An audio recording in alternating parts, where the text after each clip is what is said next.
Kasama sa mga nabanggit ng testigong si Edgar Matubato ang pagpatay niya sa 4 na bodyguard ni dating House Speaker Prospero Nograles. Ito ay utos raw sa kanya ng dating Davao Mayor na si Pangulong Duterte sapagkat sila ay magkatunggaling sa politika.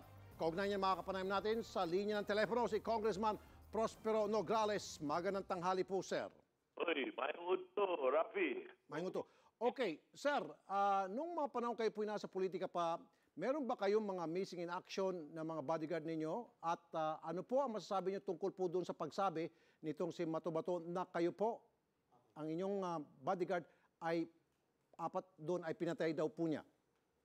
Well, alam mo, Rafi, matagal na ako, 5 terms na rin akong congressman. Wala naman akong nadukot na security ko yung assign sa akin. As a matter of fact, yung mga first term ko, namatay na sila sa old age o heart attack, pero hindi dahil dinukot sila. No?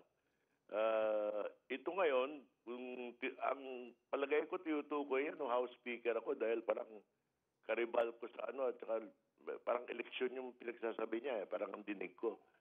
Kung 2010 yun naman, Rafi, mukhang malabo naman yun dahil ang aking mga assigned security noon, dahil House Speaker nga ako, puro isang kapitan, isang lieutenant, at saka 2 sergeant ng Marines. Okay. Active duty. Hindi mo naman madudukot-dukot yung mga yan eh. Sa pulira, di ako abutin kung i-try mo. Okay. Pero ang ibig ko sabihin, after June 30, pagkatapos ng aking term, bumalik na sila sa mother units nila. At paminsan-minsan nagbibisita pa sa akin hanggang ngayon. So, buhay lahat yun.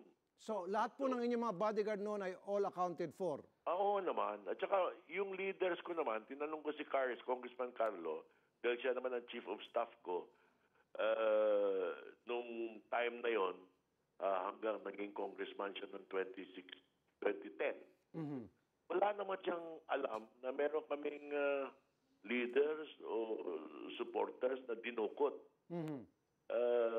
Alam mo, ito si palagay ko, kung nagsinungaling siya sa akin, kaya hindi na ako maniwala dyan. Diba?